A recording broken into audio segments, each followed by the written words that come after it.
You know what's scary? Not the monsters you have to fight in your journey, not the flickering lights or the screaming audio logs we discover. What's scary is that one of the best horror games ever made was quietly buried and forgotten by the industry that created it. Survival horror, the subgenre with the highest pedigree in horror gaming, builds on two key franchises that have inspired almost every game in this genre since their release: Resident Evil and Silent Hill. These weren't just influential, they showed what horror could do in the interactive format. But horror has always had a big problem in the gaming industry: poor sales. Horror is a niche, a genre that some people just refuse to engage with, because, they're little babies, that's why. But during the 7th generation of consoles, we witnessed a really interesting time for horror. A wave of new experimental survival horror games hit the scene, from the Condemned series, The Evil Within, Alien Isolation, Fear, Alan Wake, and even Left 4 Dead was born during this era. It was a renaissance for this genre as a whole, mostly sparked by the success of one single game. Yes, of course, it was Resident Evil 4. The gaming industry is always a funny thing. Big companies will chase anything that sells well at a moment's notice. And with RE4 being such a massive hit that it was, horror games with a mix of action suddenly became the hottest item on the menu that gaming companies wanted to create. And in the middle of all of this noise, a certain game was made, a game created by someone with a passion to make the scariest experience they could possibly make. That game, of course, was Dead Space.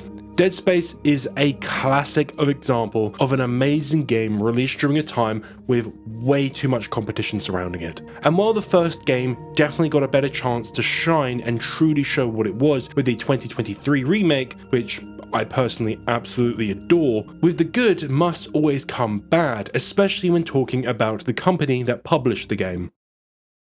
Yeah, we're talking about these guys. EA expected the Dead Space remake to sell 5 million copies within a reasonable time frame. Normally they want it within the first launch year of a game. That's very unreasonable. Just to put it into perspective, the Silent Hill 2 remake, the most influential horror game of all time, mainly for psychological horror games, just hit 2 million sales in January of 2025. Horror games do not sell well. EA wanted Resident Evil numbers, but Resident Evil is an exception, not the pattern. It's a franchise that lives in its own league above every other horror games, with only a few other particular horror games coming close, mainly for other reasons. But Dead Space was very similar to RE4, and they wanted similar sales numbers to RE4. So with the Dead Space 1 remake coming out, and it was very widely loved and people enjoyed it a lot, and it sold well enough, selling 2 million copies rather quickly, but again, EA expected big numbers from it. The game still turned a profit, but when you're dealing with multiple zeros missing, you then start to question what's the point of making the game. And the game that most people wanted to be remade was never given the chance to. Many people assumed a Dead Space 2 remake would come because of the cliffhanger left at the end of the first Dead Space remake, but that remake was cancelled before it even entered pre-production and the concept phase for the game. And you want to know something crazy about this fact? Dead Space 2 is the crown jewel of the Dead Space franchise. And yet when Dead Space 2 originally came out on the 360, it was deemed a failure to EA due to poor sales. Despite Dead Space 2 improving on nearly every single aspect from the original, despite pushing this genre in a bold new direction, it didn't meet their sales expectations, which were unreasonable. Not enough units shipped, not enough money made. That was all that mattered to EA. While the first game specifically is focused on more of the necromorph and the physical threat of them, with a sprinkle of the psychological horror in there, Dead Space 2 couldn't rely on these scary monsters anymore. We as players had already faced them and become very comfortable fighting them, so they had to do something different. So in the sequel, they pushed harder into the psychological aspect, and what we got was one of the best games in terms of atmosphere, jump scare pacing, psychological tension, and most impressive of all to me, environmental storytelling. So why don't we suit up and wake up in the sprawl and explore what Dead Space 2 really had, the masterpiece left to Necrosis. Isaac, are you there? Come in, Isaac. Oh God, I'm so sorry, Isaac. Look at the time difference. I'll call you back later. It's okay. How you doing? Good. You're right, Isaac. The Ishimar is a great ship. I am so lucky to be serving aboard her. Enjoy it while it lasts. You know they're gonna decommission her next year. Isaac, thank you. For what? For just pushing me to do this.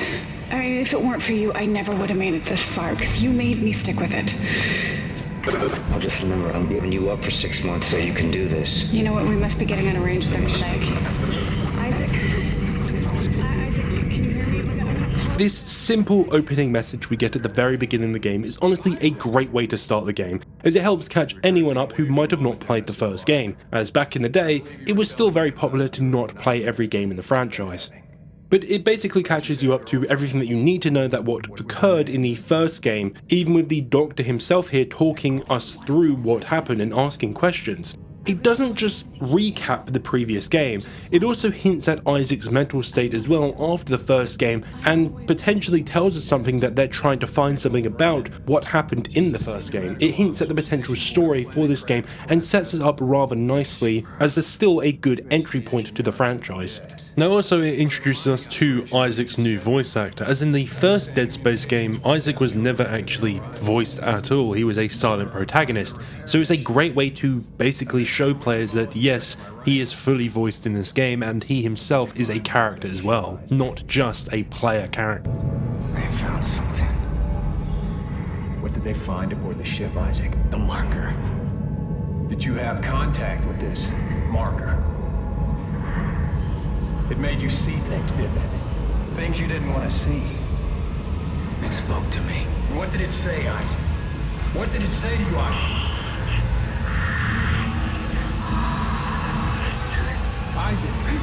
Isaac, can you hear me, Isaac? But after being knocked out, we wake up and meet another guy. Isaac, can you hear me? Dana, I found Isaac Clarke. Repeat, I have him. Great work, Franco. Be careful. He's been out a long time. Oh, yeah. Okay. Good. Steady. We gotta get you out of this straitjacket. Where am I? Alright, I know you're confused right now. I can explain everything, but you gotta trust me, okay? Listen, you're in terrible danger. Well, with Franco here dying, with I guess a migraine I think, we have Isaac waking up in a very unfamiliar place, and a single voice in our radio tells us we need to hurry and make a run for it. So we do just that. We run like hell from the necromorph invasion. Something we don't understand yet why they're here, because we thought we destroyed them in the first game, so why are they here again? Of course, some might ask, what the fuck is going on? Well, this is Dead Space 2 and the entire opening message explained the first game, so keep up. But why are we here? Well, that's a mystery that even the most experienced Dead Space players will not understand why Isaac is here. He is in some kind of mental institute, which explains the straitjacket, with him not being able to remember anything from the past 3 years, which indicates some sort of memory loss or amnesia. But after escaping the necro ambush, we run into 2 guards.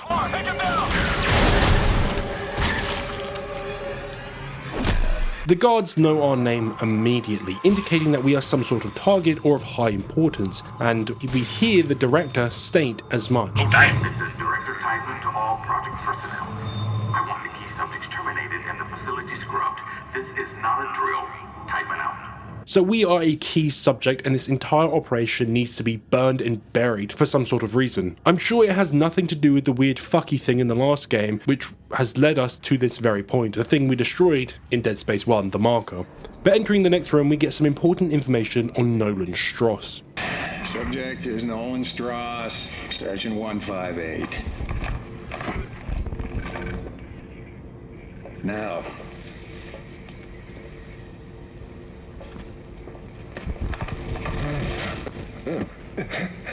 The eye's looking much better today, yes, don't you think? It hurts. It still hurts? Yes, I'll schedule you for another session tomorrow. No, I don't think I'm ready. I don't think I can take another session. There. First thing tomorrow. Now let's talk about what you saw today. Come on, Stross. I'm here to help you. It was black. Deep black and glowing red with symbols. Symbols whispered to me. And What did the symbols whisper to you? Come on, Strauss, what? It was just short. It was just short, but it put so much stuff in my head, so much shit in my head. There's no more room for anything. I can't remember what he looks like. I can't remember. The symbols, Strauss. What did the symbols tell you? They told me that it wasn't my fault. I didn't kill them. They didn't deserve this, and I didn't deserve this. Fucker.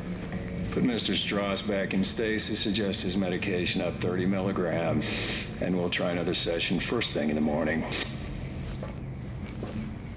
Seems something has filled Strauss's mind, and he has the same issues that Isaac has. He has some sort of information stored within him that needs to be extracted, but he himself doesn't understand what this information is. He doesn't understand what these symbols are, or maybe they are numbers. The numbers, Nathan? But it also appears the marker is using his own memories against him, using the memory of someone that died within his life against him. But something I adore about Dead Space 2 specifically is how it utilizes environmental storytelling. The rooms we walk through aren't just facilities and things that we play through. We see the impact around the world that this invasion has had, and we ourselves aren't always there to witness that story. We are there to see the aftermath, but we can still figure out what happened. It's an often overlooked thing in games that I adore, which is simple environmental storytelling, which helps to enhance and immerse you in that world. And a lot of games do lack this now, especially. This is a key way to enhance a horror game in every way possible. It's something the entire Silent Hill franchise does masterfully, and Dead Space as well takes that lesson and implements it as well masterfully. Because it adds to the world itself, and it adds to the word that everyone loves to say about a game itself. It has great atmosphere. It adds to that atmosphere that you have in the game, enhancing that horror experience. It's often said this, that the atmosphere is good in games, but I often think many people don't really understand what it means. But to me, a game that has good atmosphere will be able to tell you the exact situation the area you were in is currently in. So exploring this game, we can see that these areas have been completely demolished by the Necros, and that is just by you looking in the room and seeing it. Dead Space 2 is a master at this, and also able to hint at what is potentially coming up for you as a player, potential upcoming enemies, as you can see evidence of them attacking people in this world. But also it can outline potential issues that we might have to figure out in puzzles in the future as well. It's a great way of telling a story, but also the game uses perfect player psychology as well by ensuring that things are perfectly laid out and sightlines are thought of in every way that can be. So players don't get lost in all the noise, they're always directed to what the game designers wanted them to see. The game itself guides you to see key things that it wants you to see, with an odd colour sticking out, a light, or a natural curiosity to look down through a window. It's often a method completely overlooked in game design to actually build your environments to make sure the player looks where you want them to look first. But to me, it displays when a developer genuinely understands how to make a game and how to lay a game out correctly. It is a key facet of game design to me. But now we meet this friendly fella, the doctor himself. Come on, man. Patient 4. I remember you. Tideman said all the key subjects need to be eliminated. Listen, terminated. We're doing more. Listen to me, man. What matters? Listen to me. Matter. We can both get out of here. Just cut me out of this straitjacket. No one's getting out of here alive. Don't do it.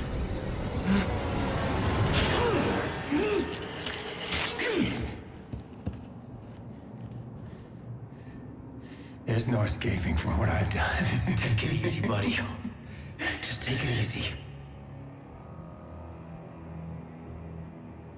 Your rig is red.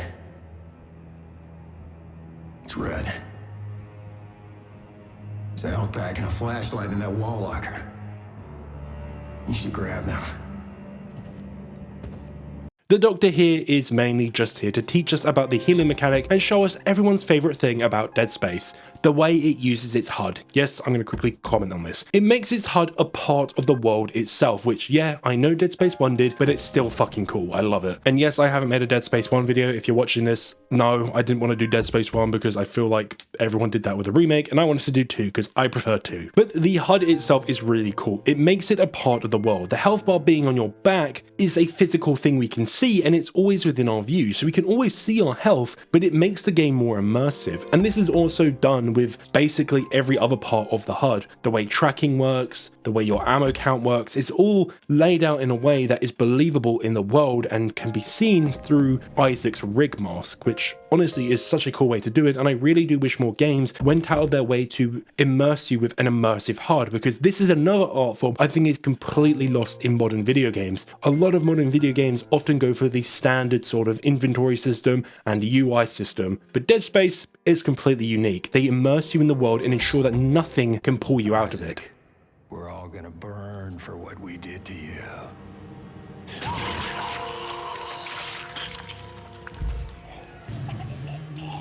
Well, that ain't too good. He ain't gonna recover from that, is he? But let's continue onwards.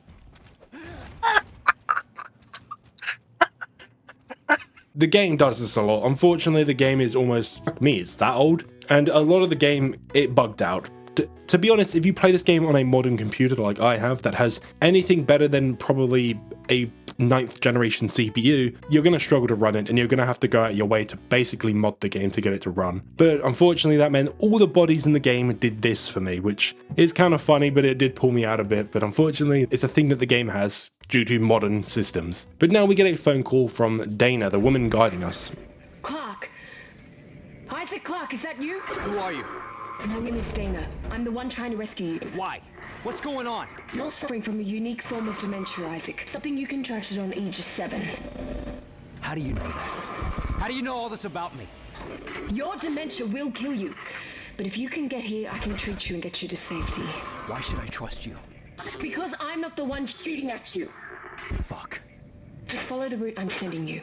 Well, it appears that we're suffering from some sort of amnesia that will eventually lead to our deaths. Probably because we'll forget how to breathe, with our objective now being to meet up with Dana in order to be cured of this amnesia. So we're given a clear objective and we are given a clear reason to do as much. We are going to die, so we need to meet her. But wait, what are we doing again? Anyway, going down the elevator, we now get to be fully immersed in some great horror.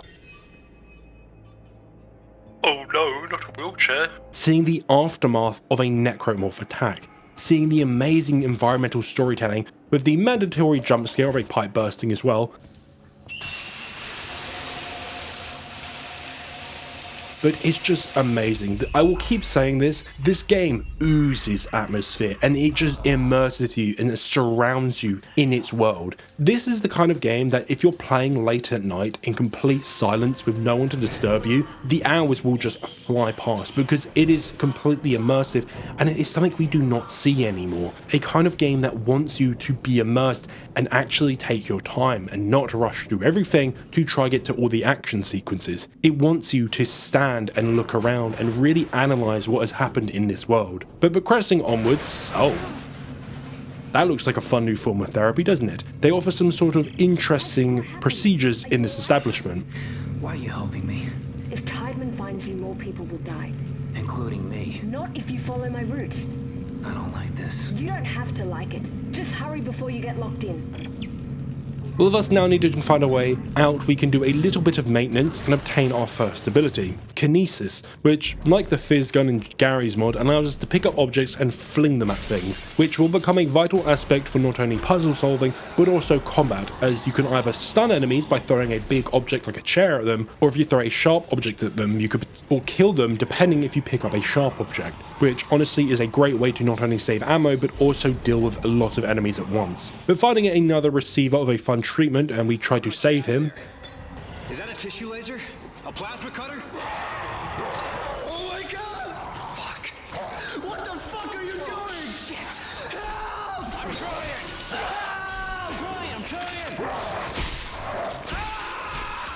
I guess acupuncture is a bit more extreme now in the future. But now we get into combat, and yes, Dead Space, it's been said before, has really fun combat. It has mutilation-based combat, which unlike most zombie or monster or survival horror games where you shoot an enemy in the head, they die, in Dead Space, the Necros, their heads don't matter. It's their limbs you need to shoot off. So you can shoot off their legs or their arms and they will die. And with this we get our first weapon, and of course the most iconic weapon in the entire game, and the most important in my eyes, the plasma cutter. It's an S tier weapon, it's an iconic survival horror weapon, and it will be key to your success early on. And learning the core gameplay mechanics of mutilation, it is like the perfect intro weapon for Dead Space. I cannot understate this because it perfectly teaches you what the most effective way to deal with Necros is, which is mutilating them. And also it has a funny thing where you can flip it, so you can either shoot it horizontally or vertically, which is kind of fun because it allows you to do some pretty sick shots with it. But of course, if you try to do the standard thing in a zombie game where you aim at their head and shoot straight away, it cuts their head off, yes, but the Necro will keep moving. So then you'll start shooting it probably in the chest and realize that it won't die. But if you shoot both their arms off, they die instantly. It is something that obviously is trying to unteach you a sort of thing that you would learn from a Resident Evil game, for example. It's a subtle way to teach the player, and that is something Dead Space does really well. Subtle teaching methods. It doesn't explicitly tell you anything, but it subtly indicates to you what you should be doing. But yeah, this one, it just subtly teaches you the best way to effectively deal with Necros. And now we make our way and meet up with Stross again. Isaac, through here. Come on, Isaac. Oh, no, Isaac, remember me. Patient 5, remember? Well, with us needing to find another way around, we eventually do a bit more of stealing and obtain the stasis ability. Basically, press a button and the enemies go super slow mode. Again, it's used in a lot of puzzles and he can be used in combat when you're getting overwhelmed by too many enemies. It's honestly pretty good, but it just is kind of like an oh shit save me button. It's still pretty cool to use though, but it never felt essential in combat. Well, let's get in the elevator. What the fuck?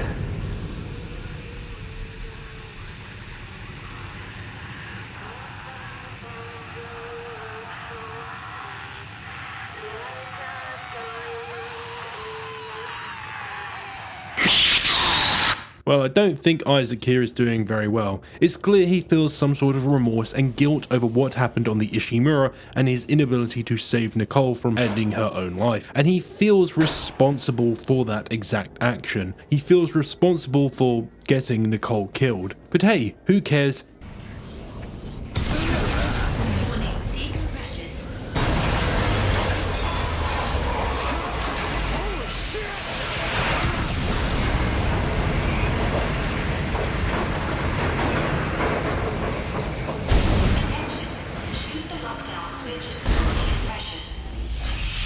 Well, that went pretty well.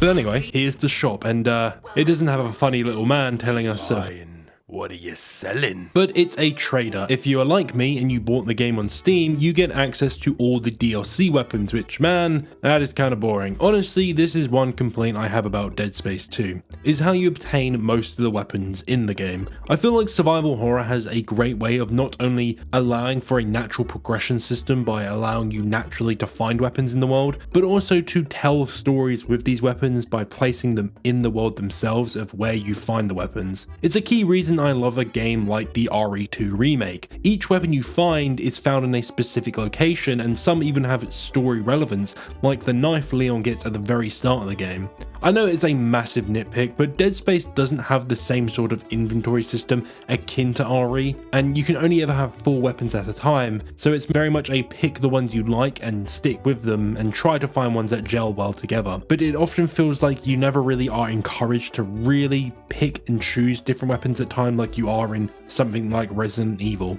But here's my tier list for all the weapons, as I couldn't find a natural point to introduce all the weapons at some point. I don't know, they're all pretty good in their own way, but some are better than others. I won't explain any of the rankings, you can flame me in the comments. Anyway, moving into the next room, we get ambushed by a rather large fella, and this acts as our first boss of the game. And yeah, it's pretty fun. You go blam blam, cut his arms off, and he goes night night.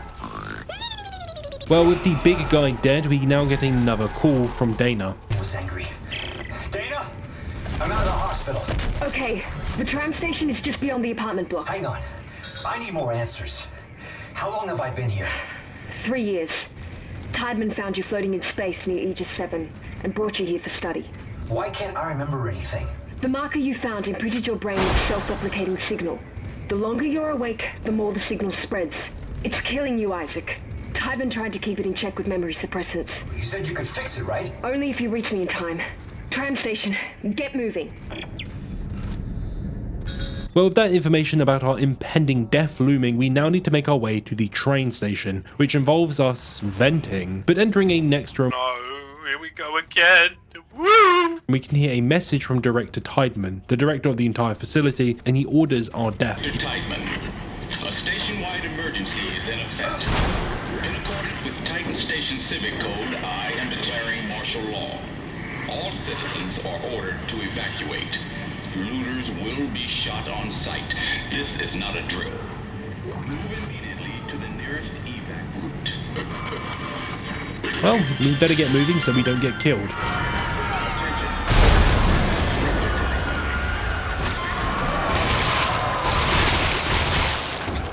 Damn, didn't end well for him now, did it? Continuing to the elevator, I'm sure nothing will go wrong.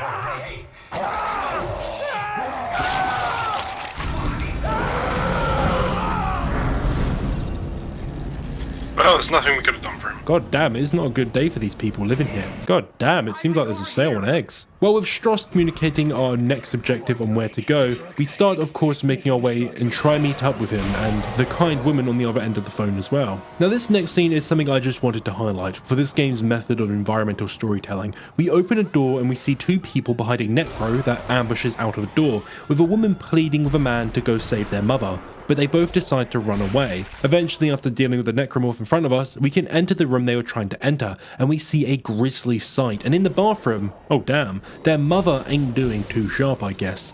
But this is something Dead Space 2 is a master of, is how it uses its environment to tell these tiny stories, to help expand and fill its world. Games often struggle to do this, make their worlds feel lived in. We play in them worlds, but it never feels like the world actually exists out of our actions. It feels like it's a stage for a play, not an living, breathing world. But in Dead Space, it feels like an immersive world that has stories that were here before us and it tells its own tale. It's not just a stage of a play, it's a world in itself that has existed long before we got here. I just find it really cool, honestly. Anyway, as we continue moving forward through the apartment area, killing a couple more necros, Isaac has a couple more questions. There are necromorphs everywhere. Is the entire sprawl infected? How'd this happen? The marker was destroyed, Dana. I destroyed it. You destroyed a marker, Isaac. Tybin built another one. On this station? Why? It's powerful alien technology. Tybin wants that power. Get to the tram. It'll take you to the Cassini Tower's tram station. Dana? Damn it. It appears the marker we destroyed in the first game wasn't the end of it, with more markers having been created, which explains why the Necros are here again. The marker itself is what created them, but this also ties into the series theme of Isaac not actually confronting his grief in the first game, despite destroying the marker. He never actually accepted and confronted the feelings he had around what happened to Nicole or his crew in the very first game. So even though Dead Space 2 can stand on its own, it still gives a reason for the sequel to exist. It isn't a sequel for the sake of a sequel with a convenient plot device. It's here to continue an unfinished story that was left unfinished. Anyway,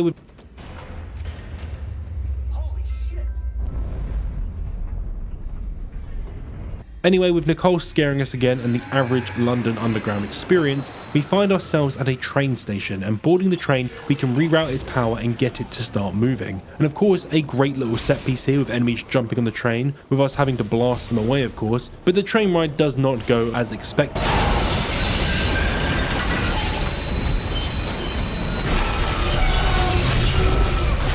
With us falling and now having a hanging sequence, which it goes alright.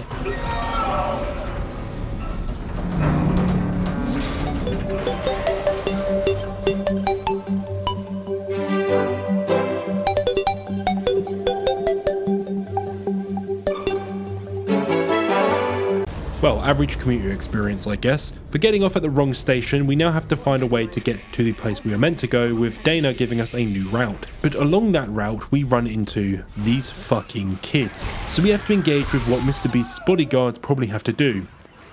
Oh my god, children! Oh my god! Fuck them kids. But we also get a call from Stross again, and he ain't doing too great. Isaac, you're still alive? We can't talk. I think we're trusting ourselves. Our memories coming back to you. They're coming back to me. The good ones. And the bad ones. The more I remember, the more my head hurts. I keep seeing the symbols. The symbols too, Isaac. And then they keep seeing his face. Shit, found me. It seems Stross has some sort of tie to the marker as well, potentially hinting the one that Isaac dealt with in the first game and destroyed wasn't the only one that exists, or that Stross was also present on the Ishimura. With us then asking Dana about Stross, she tells us to steer clear of him as he is a psychopath that murdered his wife and child, the people he mentioned in the very first clip we saw of him. But you might notice these details adorning the walls in the area we are exploring. They seem to share a striking similarity to the appearance of the marker from the first game, with us now heading towards a unitology recruitment center. Yes, it is a thing on Scientology. But making our way through these tunnels, we again find another great example of environmental storytelling, with a video log explaining to us how to use the Necro arms as weapons, and then on the wall we see the Necro the guy killed with the tutorial. Honestly, I just love it. It's such a cool use here. But past here, we also get access to the first upgrade station, which allows us to use nodes, which you can find in sort of hidden places, to upgrade your weapons, abilities, or rig itself for a range of benefits. Honestly, I actually really like Dead Space's method of doing upgrades. It's simple but allows for a lot of player choice, as each node is rather valuable, but expensive as well.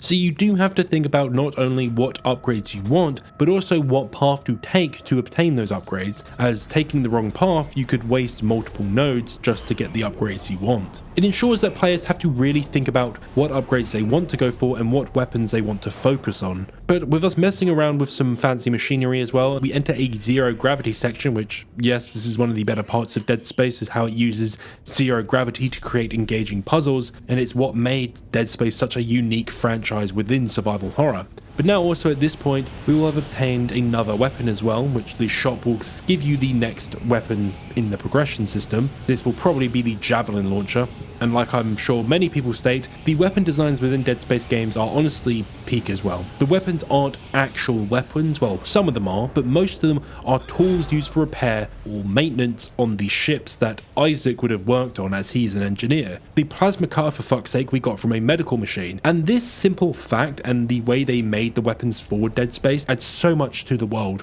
While as I stated, yes, some actual weapons exist like the pulse rifle and a couple others, most aren't just standard weapons like the javelin launcher or the force gun. They're tools that are used for repair. The javelin launcher probably is basically a large nail gun used to repair damaged parts of the ship. Or the force gun, well, that would be used to push things in zero gravity. But Isaac uses them in combat, but he knows how to use them because he worked with them consistently while he was an engineer. It is something that I adore about Dead Space, and it's why I wish the weapons were integrated more into the world itself, instead of just being bought at a store, because it would make sense to find these tools laying about, and it would make the world feel so much more lived in to think that maybe other engineers are out there just like Isaac. And it also makes more sense that other characters then can find these tools scattered about, because other characters do use the same weapons as Isaac. But I digress. Entering the department area, we start to see a very different sight. Candles. Oh. And we hear some very interesting noises. This area seems to be infested with a cult who seems to enjoy making circles on the ground with candles, and they seem to also like the symbolism of the marker as well. If it isn't obvious, this is the same cult from the first game, but it appears those living within the sprawl itself were completely involved with the cult in some way. And yeah, Nicole's here again.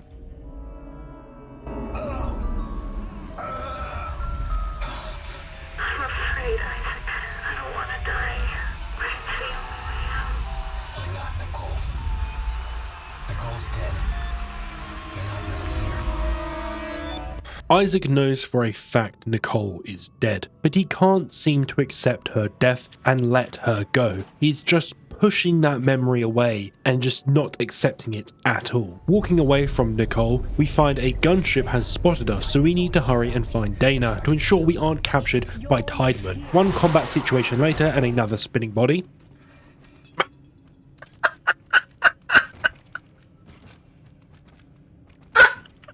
Oh my god. We enter the Church of Unitology, in which we discover the origins of the religion of Unitology, and their discovery of the marker, and I'm sure Unitology isn't a reflection of another real-life religion that influences and controls their followers in a way that seems a bit evil. But with us being ambushed, we are rushed into the church to escape, with Dana revealing that the man that died at the start was her brother, apparently. But they don't look very similar, but who cares? But why are we, Isaac specifically, so important? Why is it us that needs to be saved? Why not Stross, who also has the same thing? He seems to have also come in contact with the marker, so why are we being targeted so much? That's a key question that you should be asking at this point. It might start to plant a seed of doubt about what is actually occurring around you. Confusion is the main thing that we should be thinking right now, and it's probably what Isaac is thinking as well. We don't remember anything from the past 3 years, but for some reason these people have taken a very keen interest in saving us for some particular reason. Now you might say that, well, it's because Isaac destroyed the marker in the first game, so that's why Dana and whoever else is with her wants to save him. Yes, but she hasn't really explained why she wants to save Isaac specifically, and why she wants to stop Tideman from killing us. But progressing deeper into the church and making our way to the location Dana gave us, with a couple of necros and a few hallucinations of Nicole blaming us for letting her die, and Oh.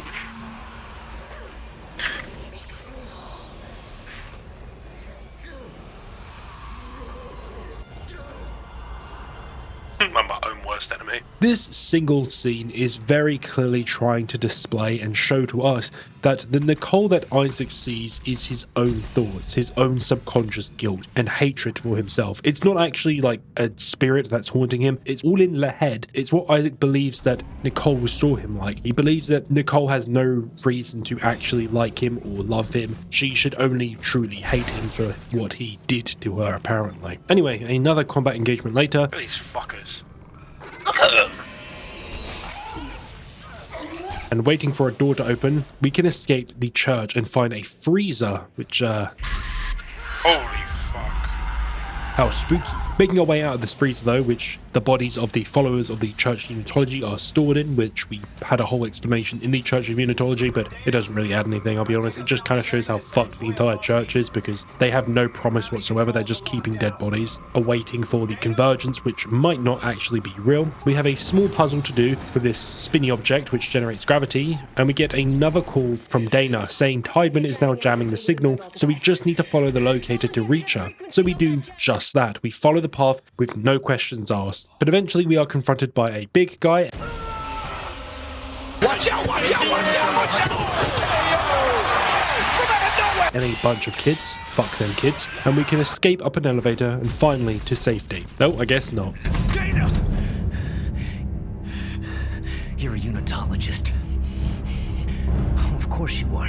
Why did I trust you? Well, you didn't have a choice, Isaac. I told you there was a cure and you came running. Why are you doing this?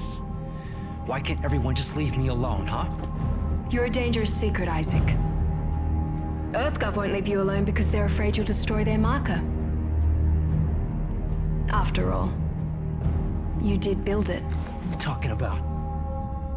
Well, that's why we brought you here. To build markers for us. To spread glorious convergence to the entire galaxy. You people are unbelievable! Just give me the fucking cure and let me go. Oh, we don't want to cure you, Isaac. We need that precious little head of yours just the way it is.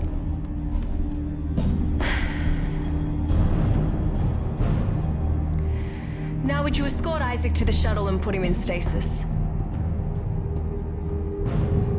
The last thing we want is for him to die.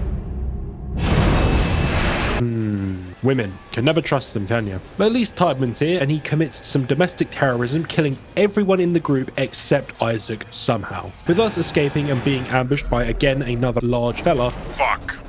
we get launched into space.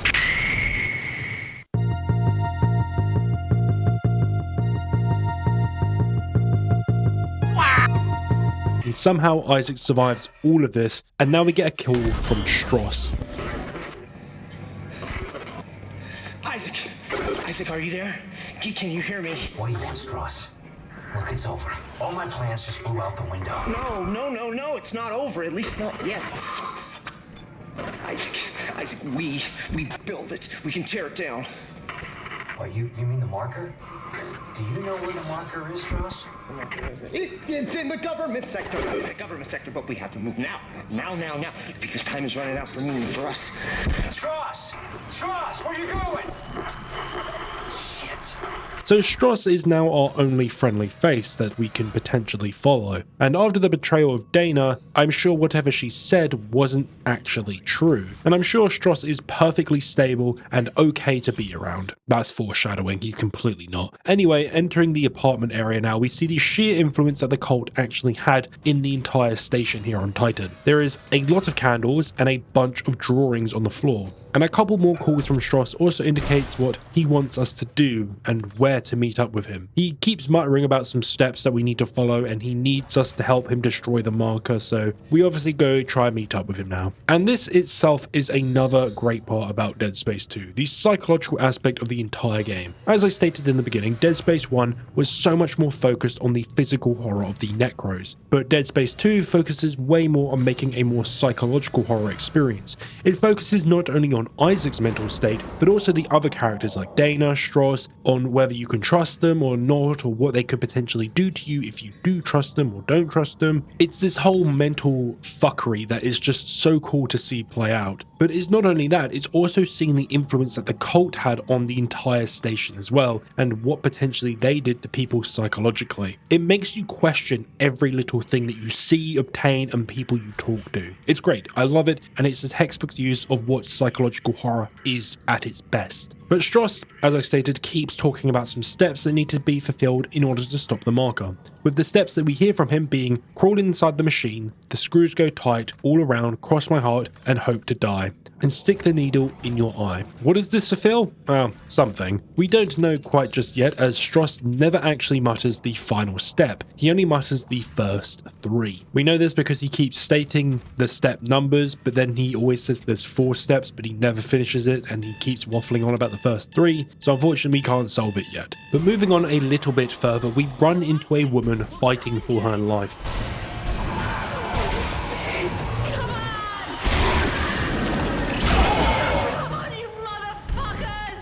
And approaching her. Whoa, hey!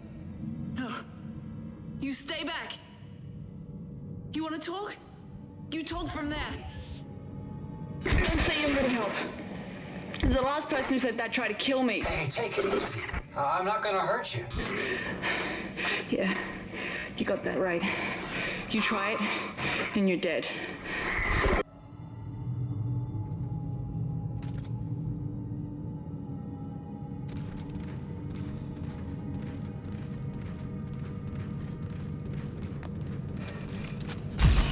Look, I think we got off to a bad start here.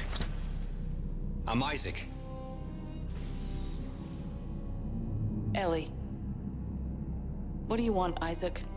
I'm trying to get to the transport hub. I need to get to the government sector.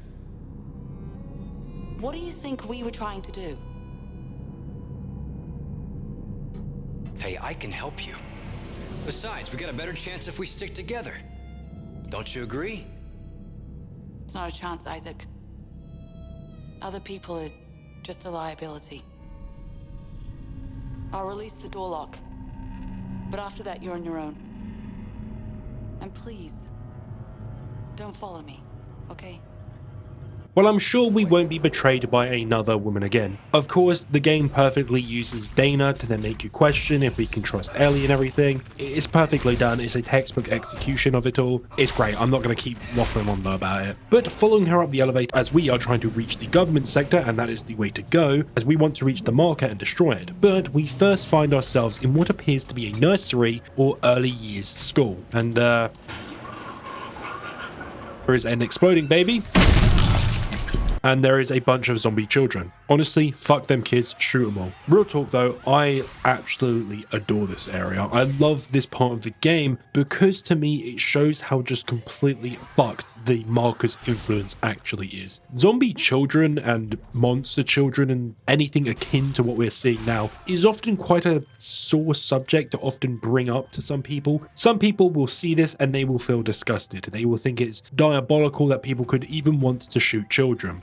I mean, their heads are kind of funny when you shoot them off, I can't lie. But it's often used as a sort of more horrific moment. My favorite example, which I'm sure everyone thinks of if you're a zombie fan like me, is Dying Light's reveal of the zombie baby. It's a moment that often makes you question these are actual living beings and people. And kids represent, obviously, innocence, purity, everything akin to that. But still, they are these monsters and these little fuckers that will rip your head off if you let them. So unfortunately, Plasma Cutter does shoot him in the head, but it's a great use of what people fear most in life. No, not kids, responsibility. Only kidding. But again, children are such a great use of this genuinely. It's such a great thing to make you question if what you're doing is truly a good thing, because not everyone feels good about shooting zombie babies and children. But yeah, they're basically fodder enemies in this game, so the game will throw loads of them at you at a time and you will just completely mow them down, which is a bit of an iffy subject, especially in today's climate with a lot of issues with gun control in America. And especially this is in a fucking early years sort of school or center. It's like a fucking school shooting. I honestly felt like Pumped Up Kicks was playing while I was playing through this level. It was kind of fucked and I felt really odd doing it. But hey ho, it's a game and I still shot him. It's good fun though. But of course, as we're progressing through this area, Nicole is here as well, still blaming us for what we're doing and about being in denial about her death. Strauss knows how to destroy. He knows how to destroy the marker. We will destroy you. How convenient. Destroy the marker and all the hurt and pain go away. Imagine that, Isaac. You'll never have to listen to your heart. And going down the elevator, we get a call from Ellie, who's run into Strauss now. Isaac, it's Ellie. I found someone. Another survivor. He says he knows you. Isaac. I said, stand still. Ellie, take it easy. His name is Strauss. I know him. He looks twitchy. I don't trust him. Don't move. Ellie, I need him to be not dead. I need him. Shit. Okay, Isaac. I'll march him to the hub, but if he does anything stupid, anything, I will shoot him. With Isaac requesting that Ellie keeps Strauss safe as he's trying to meet and find him, and entering the next room we run into the pair, but in this room Tideman knows that we are all there, so turns off the life support system and a group of Necros come to assault us. So of course fighting ensues, we go blam blam, but the group now begin to work together, with Ellie realizing she probably needs Isaac's help to actually fix the entire station's systems and actually allow her to escape. So let's hope that she doesn't betray Isaac in the end, like the last woman did to us. Well, after fighting all the Necros off, we now head off and fix some equipment and an elevator to reach the mag rail, which is again, in the elevator, is a fun combat sequence with us going up the elevator with Necros ambushing us in the elevator. It's good fun, it's a great set piece, and honestly, it is a really actual, at times, a difficult engagement because I was playing on one of the harder difficulties. But reaching the top, we make our way to the solar array and repair that now, allowing power to be restored to the mag rail. But with a security door blocking our path, we grab the body of an employee and unlock the door. Honestly, this puzzle is really fucking cool. I have nothing else to say about it. I just wanted to highlight it because I thought it was really fucking cool. It uses a physical dead body in the world as a key to a security door. It's great. I love it. But some more combat and turning off the power to the security system, which allows us to progress further. And of course, Nicole is still there judging us. We move forward and can make our way outside and finally fix the actual solar array, with us moving the mirrors around to ensure that they are reflecting into the solar panels, giving power to the mag rail. But with this happening, we need to hurry back to the mag rail, so we have to use the emergency ejector system and launch ourselves through space back to it as the entire station is falling apart. I have no clue how the fuck this man survived this fall. It is still really cool though, I can't lie, but Isaac is just a regular guy, so it makes almost no sense convinced that he can survive this. But now we dart over to the mag rail with the entire area blowing up and now oxygen running out, but we do escape into the CEC elevator. And we get a call from Ellie with her now starting to break down a bit, with everything that is happening and has happened kind of now all coming to a head for her. And honestly, I really like this moment, and to me it showed that Dead Space 2 has some really great character writing in it, as all the characters we've met up to this point aren't perfect. Isaac isn't a perfect character. He isn't akin to someone like Leon or Chris from Resident Evil. He isn't a highly skilled military trained individual who never has any mental problems and just does the job. He is a regular guy. He is just an engineer that was on a job that went bad, and we're seeing the aftermath of all that happened to him. But even Ellie, she is the same kind of character. She's very human. She isn't presented as a super strong, unbreakable female character. She is someone very believable. She is a strong character, but she's also vulnerable, just like Isaac. And to me, Ellie was actually the highlight of this entire game, which honestly surprised me quite a lot, as she mirrors Isaac's entire story of confronting and accepting his trauma and past and grief, as Ellie has experienced a very similar tale to Isaac. She came to the station on Titan here with a group of 30, and she is the last one left after the Necro outbreak. Her story mirrors almost identically to Isaac's story on the Ishimura. But this moment in this game just shows us that these characters aren't invincible. They're not these stalwart heroes that will face anything with a brave face. They will have moments of weaknesses. They will get knocked down, but it's how they bounce back that I think makes them such great characters. The pair basically straight away get back to the task after having that moment, and they both start working together immediately again, figuring out their next step. Of course, Isaac still has some visions of Nicole, and some cracks are starting to form within Isaac's mind. But Isaac finally meeting up with Ellie and Stross, they can now make their way as a group towards their destination, with Stross having an interesting conversation with himself. Oh God, Isaac. Glad to see you've got all your parts. You alright? Yeah. There are 4 steps. No thanks to Twitchy here. 1, 2, 3, 4. Step 4. She'll be waiting. Jesus, Stross. You okay? It's getting worse. What is step 4? Who will be waiting? If the screws, if the needle, she'll be waiting. He's not gonna make it. We gotta keep moving.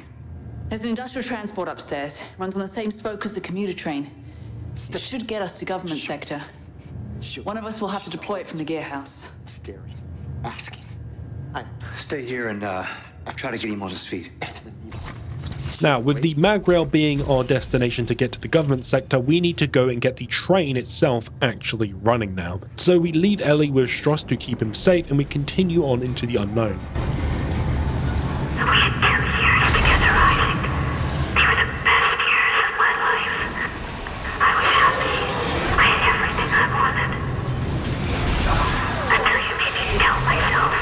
Again, it seems that Isaac's mental state is declining rapidly now. We know that whatever's happening to Isaac with his dementia or amnesia is a thing that's slowly degrading over time, and we can see the effects of it in Stross. Stross seems to be much further along than Isaac, and he is degrading rapidly and at an alarming rate, and Isaac is about maybe a day or maybe a couple hours behind him. But this conversation itself is very interesting. Isaac blames himself entirely for convincing Nicole to stay on the Ishimura and not leave like she wanted to initially do. The entire story of the first game, Nicole wanted to leave the Ishimura because she didn't really enjoy working there. But Isaac convinced her to stay, basically doing the, oh, but it will progress your career, you'll love it. Lads and lasses, I hate to say this, and it's probably very an unpopular opinion, but if a workplace mentally degrades you and you feel like you're not happy there, just leave. No career you'll get from a job that you hate will ever be something that will give you any sort of meaning in any way, shape or form. A lot of people stick with jobs they hate, and Nicole here was kind of convinced into doing that. She didn't seem to enjoy her job on the Ishimura itself, so she should have taken her initial gut feeling. But can you blame someone else for convincing them and telling them to probably stay with it? No, you can't. Unfortunately, in life you don't often get to do the thing that is always best for you both physically and mentally. It just isn't.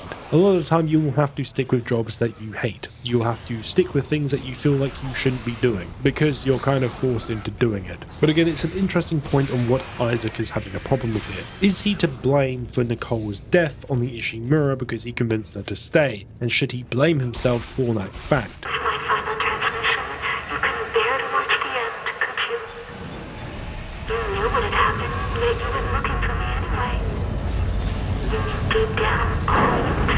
So yeah, spoilers by the way for the first game, but why are you watching a Dead Space 2 video if you haven't played the first game? Nicole did kill herself. Before the outbreak even happened on the Ishimura, she knew it was going to happen because, you know, the patient zero, all that shit started happening. So she decided to take her own life because she didn't want to be basically massacred by the Necros or turned into one. So before even Isaac arrived on the Ishimura, she was already dead. And she knew entirely she was going to die, that's why she left that message for Isaac. But Isaac has been unable to physically watch Nicole die in the recording. It's a metaphor for him being unable to face her death, both physically but also in a mental way. He's not been able to really grasp it and embrace it and accept what has happened. He can't confront it, he just keeps pushing it away and denies it. And that is basically resulted in him completely blaming himself for her death. He won't move past her death. Death is a really interesting topic in life in general, and it's something I've had to think about more than I would like to, honestly. Death often feels very unfair. It feels very unnecessary, and a lot of people question, what is the point of life if death comes? Well, there is a lot of meaning to life, and if something never ends, it technically never has an actual meaning because there is no precedent for it being gone. There is a reason the saying, you don't appreciate something until it's gone, exists. It's that entire fact. But death also has a very interesting effect on people mentally. One of the worst things you can be stuck on in life is being stuck on someone's death. And I don't mean in a matter of fact like you're like stuck on it, it's all you think about. It's you can't move on from it. A lot of people believe that if they move on from someone's death that was very important to them, it means they didn't love them. It means that they didn't care for them. Yada yada yada, you get the point. But that's not the point of death. Death is a natural stepping off point for life. You cannot have life without death. It is a natural cycle, and of course the afterlife comes after that. But being hung up on someone's death, if you never move past it and you live the rest of your life being defined by that death, you let death itself change your life, which you don't want to do. It's a really hard topic to explain, but you never want to let death influence the way you live. You want to appreciate life as much as possible, and you'll meet death with open arms one day. Hopefully, most of us get to that point where we can, but of course, some of us won't. We will meet death a lot earlier than others. But Isaac falls into the camp of being stuck on death itself. He hasn't been able to move forward in life past Nicole's death. It's, I'm sure, a feeling a lot of people have felt in their lives at times, and I'm sure many people still feel, some of you out there probably. But that is why Isaac blames himself for Nicole's death. It's because he's been unable to move on from it and confront it at all. He's stuck on it and his life hasn't progressed any further. It has just stayed at that moment, the moment he realized that she was dead. And of course, the whole thing of him being in a coma is also used as a metaphor for that, because he hasn't been able to grow since the last time we saw him at the end of the last game, which is a fun narrative thing and honestly is a kind of cool way to explain a coma and use it in a more metaphorical sense. But anyway, ignoring all of that, we can now get on the train itself and get moving to pick up Ellie and Strauss, but Isaac has a bit of a domestic with Nicole. Why'd you come looking for me if you knew I was dead, Isaac? Did you think I would forgive you? Get out of my head. You're not Nicole!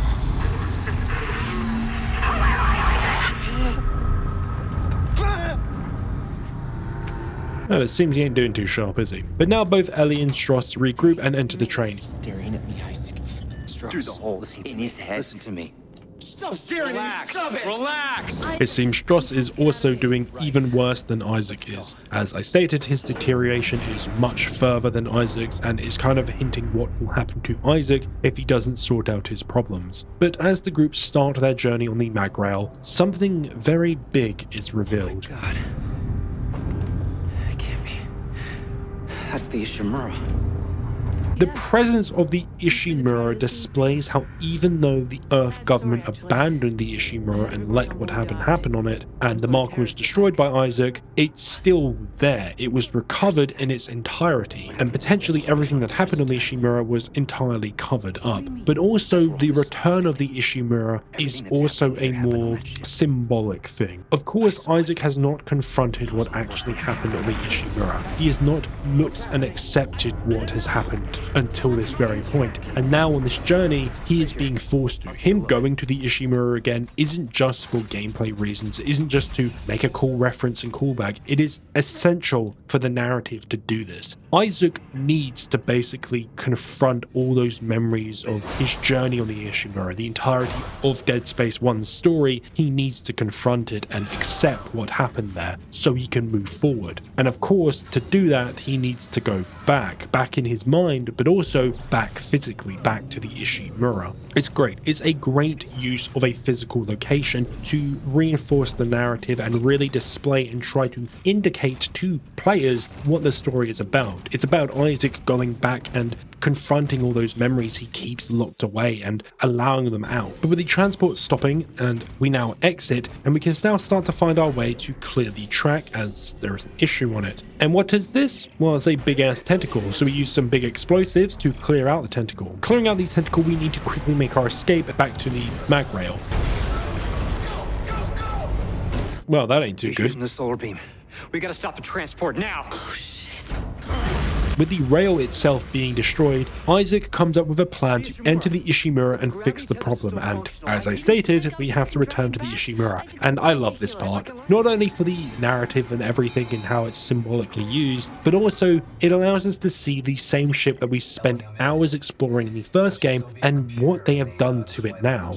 Entering the Ishimura, we see a sight of a ship that has been completely cleaned up, with the blood, bodies, damage to the entire ship, all being repaired. But as we dive deeper, Nicole speaks about the events that happen and how Isaac knows underneath all the clean white coverings there was blood and bodies and all the monsters we had to fight, and how Isaac felt during it. Also, of course, we experience hallucinations of some of the key moments from the first Dead Space. Case in point, the funny tentacle grabbing Isaac and dragging him through the hallway. It's honestly an outstanding moment, and one of my favorite moments in all of video games, as it's when Isaac really does start to confront the events of the first game, and when he really does start to accept what actually happened there, with it all coming to a head when he is forced to enter the medical bay again, the same place which Nicole worked in the Ishimura, the same place where she ended her life. It's a full circle moment where in the first game Isaac was silent and didn't confront those feelings, he just went through the motions of killing everything, just trying to find Nicole. In this game, he has no objective like that. He isn't focused, he is aimless, and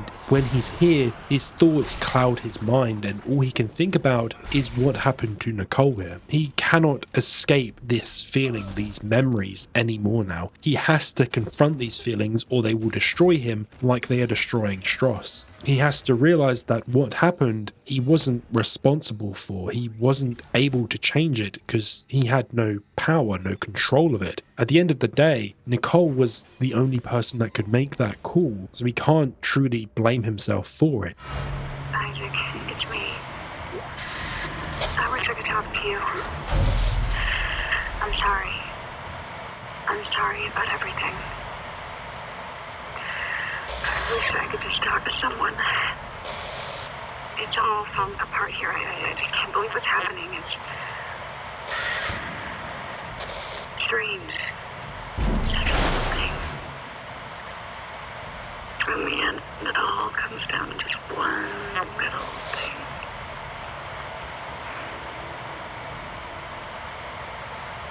I didn't want it to end like this.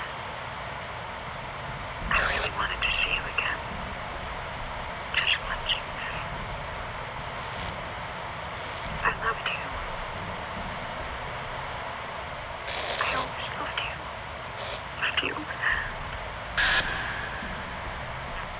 The message being placed here is the first time Isaac actually watches the entire video, the first time Isaac watches Nicole kill herself. We aren't forced to look away, or the video doesn't just randomly cut out completely. It does cut and break up, but we do see her kill herself. This is the time where Isaac finally starts to confront it. He starts to accept that Nicole is dead. But even now, he has his own doubts. He has doubts on whether he did enough to try find her body, because he never actually found her body. He was never able to say goodbye to her before she died. He never felt that closure, and potentially the thought emerges that maybe he killed her again when she was in Necro. A mangled corpse being mangled again. But despite these thoughts, Isaac continues moving forward. No matter his own self-doubt or his own thoughts of him not being good enough, he knows he needs to fix a problem, and he also has another reason to continue on. Others are relying on him now. He doesn't only want to escape this place, he is trying to save Stross and Ellie as well. So eventually Isaac reaches his target, the gravity tether, and activates it. You did it! Now get back here, the tracks are moving. No, just go. I'll use one of the escape pods to meet you there. Now go! Isaac now having to escape, he jumps into yet again another escape, but getting into the escape pod, we launch, we crash, and we get knocked out. Isaac, are you there? You're right, Isaac. The Ishtar is a great ship. I am so lucky to be serving aboard her. You made me stick with them. You made me stick with them. You made me stick with them. You made me die!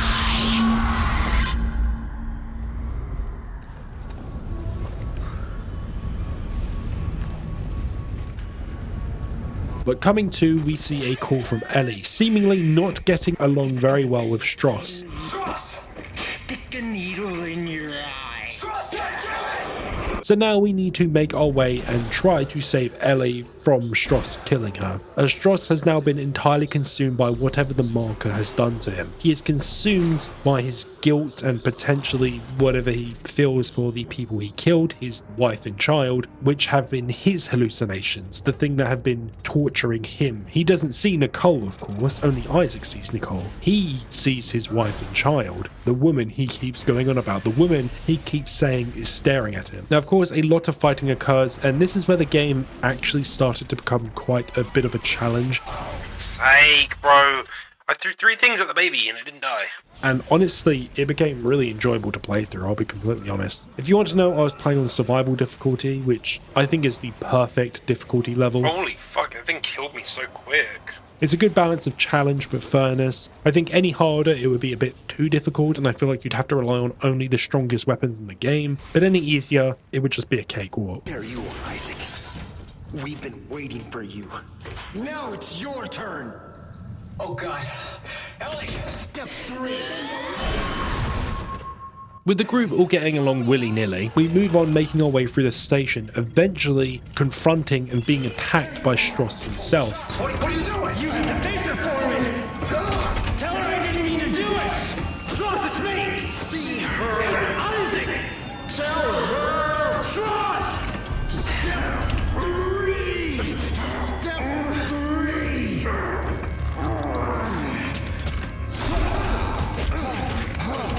Oh god. Why did you do it, Stross?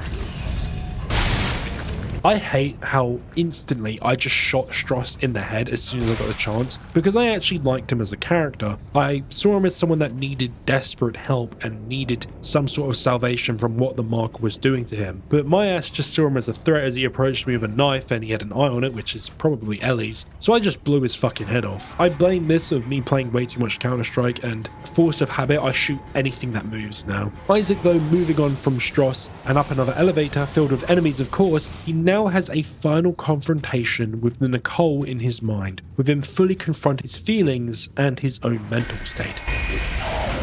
Moment of truth, Isaac. Your lover? One shred, one light, one bright shining star you clung to in this universe. Your empire, your guilt. Forcing the life out of you because you can't get over the fact that I'm dead, that you feel responsible. Why do you keep fighting me? Why can't you let go? Because you are my everything. And if I let you go, I've got nothing left. Step 4. Acceptance. The final step, the 4-step plan, acceptance. Isaac finally accepts that he needs to move on from Nicole. He needs to move on from her death. Now, of course, this ties into the main theme of grief, but the message might confuse some people, as I stated earlier. Why should Isaac let go of someone he loves? Why should he move on from someone he genuinely loved and feels so much remorse about her death? Why should anyone move on from someone they view as important, someone they love? Well, accepting and moving on from someone, be it death or other means, being broken up with or just losing contact with a person, it doesn't mean you stop loving them. Grief to me is living proof of love itself, genuine, true love. It's proof that love remains even after death, but accepting that someone is gone, to me, shows that you truly did love them. You don't want their memory to be only sad moments. You want to remember the good times too. The times Isaac couldn't even think about, as all he could focus on was her death, not her life, even when he was being shown a recording of them just having a simple conversation. He let grief consume him. Death is something I've had to think about a lot in my life, especially early on. I've had many losses in my family, and just a few weeks ago, the person I guess I consider now my best friend had to go through the worst possible thing I can imagine, and I had to help her through it. My relationship with death is very complicated. I don't despise life for the short time we get, or the short time I had with all the people I miss a lot. As if nothing ever ended, I don't think I would have appreciated them people that I've lost, or the people I still have in my life as much as I do now. As they say, you don't realize how much you care about something until it's gone, and that's a feeling I know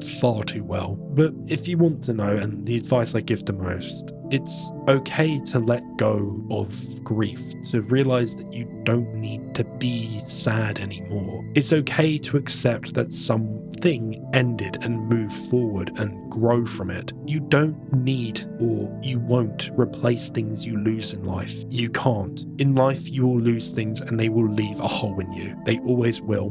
But in life, you also gain things and they expand you. They make your picture bigger. But you should never let loss itself prevent you from growing and finding those new connections, from trying to get better, from trying to feel okay with not being in control, from trying to be happy again. And Isaac now accepts that fact and moves forward. But now Isaac meets up with Ellie, with them now coming up with a plan to get out of their current situation, with them repairing a rather large drill.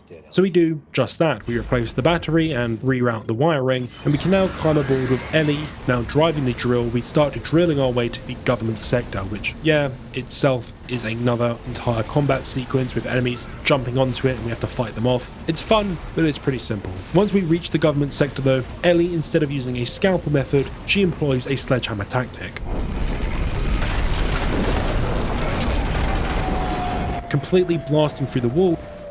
Now here in the government sector we are approaching our final objective, with Ellie finding a gunship, and she asks that maybe her and Isaac should just make their getaway, just escape from it all entirely and save themselves. But Isaac makes a call here. He knows he needs to destroy the marker, as he believes he needs to do it to finally confront Nicole's death and move forward, and he believes that he cannot come back from it. He believes it's basically a death sentence. So he makes a selfish decision. He saves Ellie from what could happen. He does something he couldn't do for Nicole. While his action is selfish, he chooses to basically force Ellie out of the game and out of the station. It's still done because he wants to save her. He wants to basically right the wrong that happened with Nicole. He wants to ensure that she gets to see tomorrow. But with Ellie being ejected and Isaac taking a quick breather, we now must basically get up and now move forward and head towards the marker. But of course that means we'll be facing a bunch of Necros, but also Tideman, who makes it fully clear he intends to eliminate us. So we do one better. We use our engineering know-how to escape an ambush and allow the Necros to kill all of his men and basically force all of Tideman's men back towards the marker. As the saying goes, an enemy of my enemy is my friend. With Tideman desperate and falling back to the marker, reinforcing their defences for a final stand, we can move forward past the blockade they had made. and we can see firsthand the destruction that we caused ourselves by our simple action of allowing the Necros through. We are just as big of a monster as all of these guards that we viewed them as these tyrannical prison guards and the monsters themselves that we let in. We are just as bloodthirsty. We will willingly kill so many people just to get what we want. But of course we continue fighting our way through the filth and destruction, and of course some hallucinations which are getting worse. And man, this part is actually surprisingly very difficult, and I got stuck on it for quite a while. It's kind of like a final assault as we are slowly making our way towards the marker itself, ripping and tearing our way through Necros of all shapes and sizes, eventually confronting the final boss of this area, and now getting to the thing which started all of this destruction and chaos, the item at the center of the entire Dead Space franchise. Isaac himself was the key in allowing this marker to be created. The marker is an interesting item because it influences people into spreading its influence to achieve convergence, which is what happened at the station here, with Tiedemann now calling Isaac, throwing a hissy fit, but unfortunately the convergence has entirely begun now. So Isaac basically needs to hurry now and completely stop it and destroy the marker before it is too late. So we need to do what Stross kept talking about constantly: fulfill the 4 steps with a certain device. I remember this. The machine activates the parts of our brain where the marker codes are stored. But how does that threaten the marker? What were they afraid of? Me. Us. Working together. Step 4. Yes. Are you ready?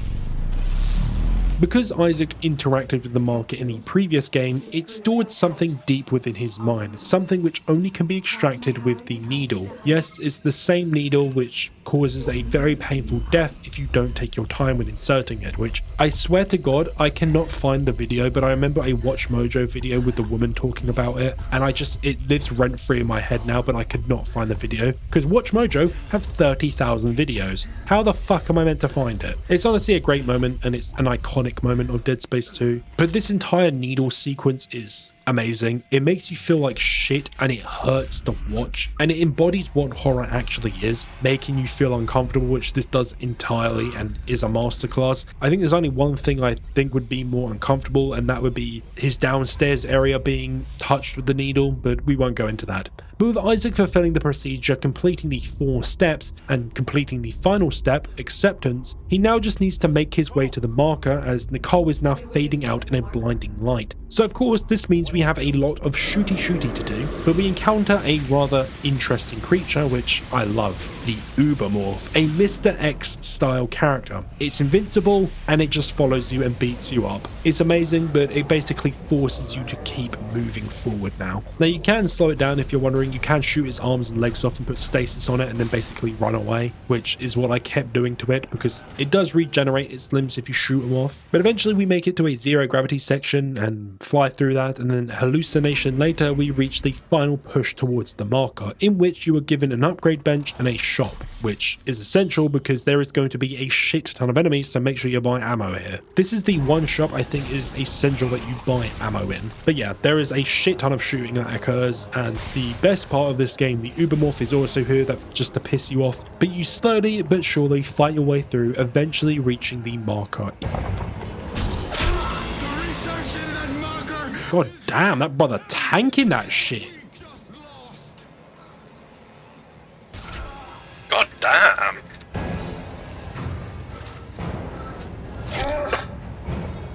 I won't let you throw all this away. But eventually, with Isaac reversing the situation on Tiedemann, he eliminates him by shooting the fucking javelin launcher into his skull.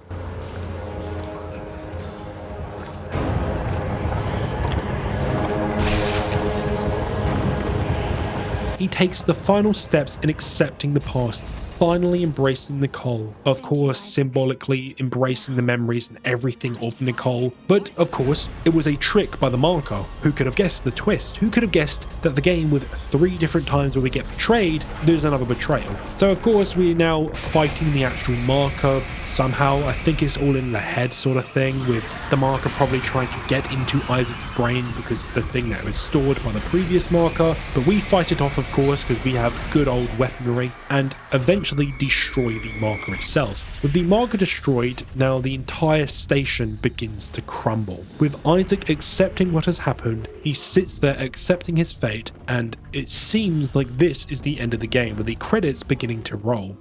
That's actually where fucking Dead Space 2 ends. Jesus. Now this, honestly, would have been the perfect ending for Dead Space 2. Honestly, symbolically, it's great. Isaac finally confronts his feelings and accepts what happens to Nicole, and it allows his story to end on a natural point. It is like the perfect closing of the book if he died here. But of course, he doesn't.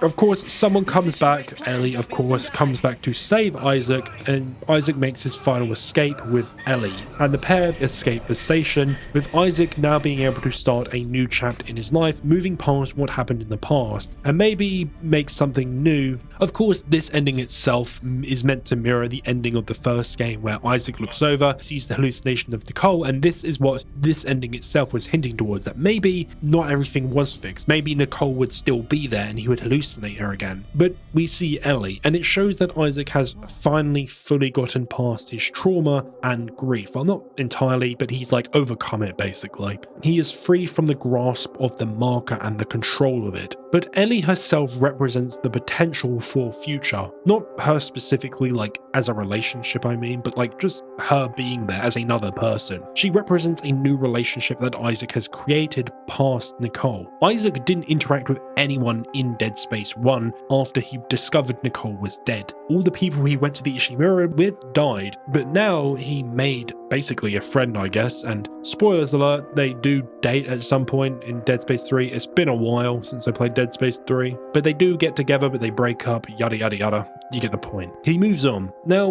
while I think this ending is good, and I think it would have been a perfectly fine ending if Isaac died as well, and you still had the sequel set up with Ellie if they wanted to make Ellie the main protagonist of Dead Space 3, honestly, I think this ending is better. I think this ending works thematically much better for Isaac's character. Throughout the entire game, Isaac was trying to confront and accept that he can live without Nicole in his life. The line of, "You were everything to me, you were the reason to," like that entire line that we had with the hallucination earlier on, it was the reason he wouldn't move past her death. He believed he couldn't live without her. He finally got over that trauma and that grief, and then he dies kind of feels counterintuitive. So him actually living and allowing him to have a new relationship, it makes the story better, I think, and it makes the whole picture and whole story better, because at this point Isaac believes that he does deserve to live, as he believes that Nicole didn't blame him for her death. He doesn't need to be defined by his past and an event that he believed he caused. He can still move forward and on from it, learn from it and grow from it. So in my opinion, while I think him dying would have been a more impactful ending, I think this ending is better thematically, and the entire thing as a whole for the story I think was much better. Also, it meant Isaac could return for a sequel, which EA love. Isaac has become a pretty iconic character now at this point, so killing him off would have been quite the risky move. But of course, if Dead Space 2 was going to be the last one, probably would have been better to kill him off because it would be way more impactful.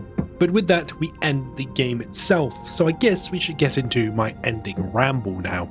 Dead Space 2 itself isn't just a great horror game, it's a masterclass in nearly every aspect of game design, from its intuitive, subtle teaching methods to its immersive environmental storytelling. It builds a world you don't just see but feel, and the performances across the board are incredible. I love every character in this game, and I love all the actors that acted them, because their performances were much more than just voice acting. You felt vulnerability, you felt fear, anger, love. All of the performances were very human, and that is what peak voice acting can achieve. But what always stayed with me the most of Dead Space 2 was what made this game something personal, its core message. Dead Space 2 itself is about trauma. It's about Isaac's descent into madness, not because of monsters but because he can't let go of the past. He clings to pain, to his guilt, to his burning need to change what can't be changed. And in doing so, it slowly starts to destroy him. It changes him, and he's haunted not just by what happened, but by who he believes he is because of it. He hates the person he believes he is, basically. And that hit me harder than, honestly, I'd like to admit. Because Dead Space 2 doesn't just show trauma, it stimulates it. The hallucinations, the paranoia, the fear that what you're seeing isn't real, but it still all hurts the same way. Nicole's ghost doesn't just scare Isaac, she blames him, saying, "You made me do this." That's not horror per se, and that's not what it was going for. It was weaponized guilt. That's what trauma does. It can weaponize someone's guilt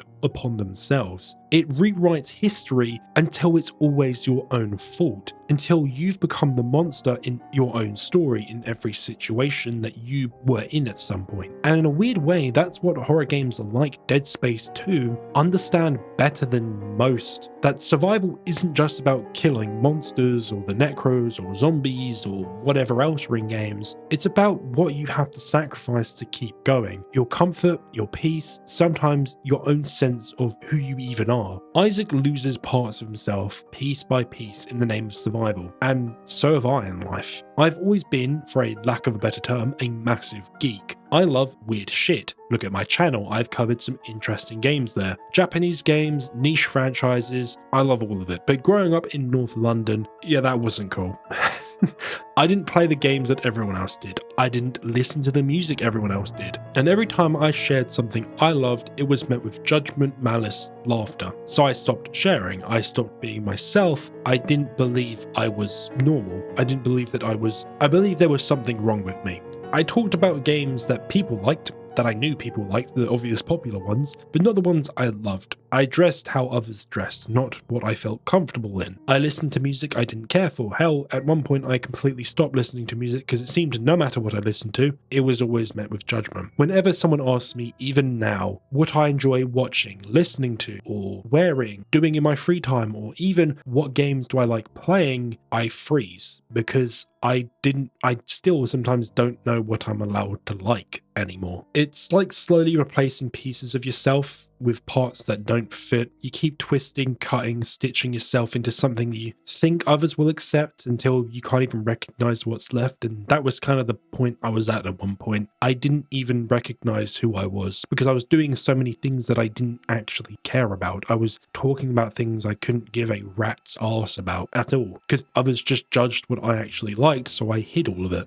That itself is body horror in real life, not physically but mentally, and no game visualizes that to me better than Dead Space 2. The necromorphs are terrifying, not just because of how they look, but because of what they used to be. They're people, they're just pushed too far, broken too many times, written until there's nothing left of who they were. And fun fact, people will still always judge you no matter how much you change. That's something I learned the hard way. But Isaac, he's the inverse of that. He's constantly fixing everything around him, rerouting power, rebuilding systems, reattaching panels, but he never fixes himself. He's an engineer who can fix damaged parts of these complex vessels within minutes, but can't begin to heal his own mind. And that irony, that fact, that reflection of the game itself in its message of body horror and accepting yourself for who you are, that hit me too as well.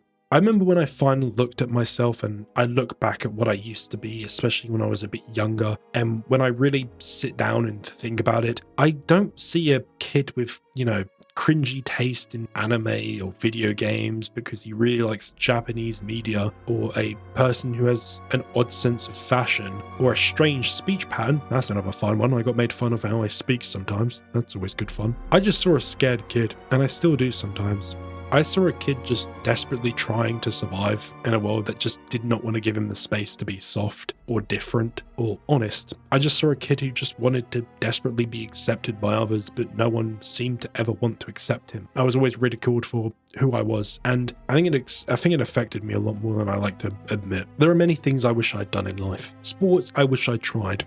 For fuck's sake, I'm 6'4". I could have been pretty good at some sports, I'm pretty sure. People I wish I got to know better, but I didn't because they weren't within my friend group, and it would have been weird if I went out of that group. Things I wish I said to certain people, but I never did because I was scared of what they would think of me. Opportunities I let pass because I didn't want to seem like I was trying too hard, because that itself was cringy. It was all because I was scared of being judged, scared of being against the grain, scared of sticking out from the crowd. But what I've learned, slowly and painfully over many years now, is that people will always judge you for who you are. They're always going to judge you, no matter how perfect you make yourself in the eyes of others. There will always be something they will judge you on. But the only person's approval who you'll ever really need ever in your life is your own. And that's the hardest part of accepting yourself, because how do you impress and approve of someone that hates themselves, that gets to the point where they believe that they're not good enough, they're not cool, they're weird, they're different? How do you get to the point where you accept that person? Well, you don't at first. You start very small. You learn to accept that you're not perfect. You learn to accept the past is messy and your thoughts are clouded, but you still learn that you are you and you should love every part of you. The good, the bad, the ugly, the weird, and the cringy. Yes, I still do think some of the things I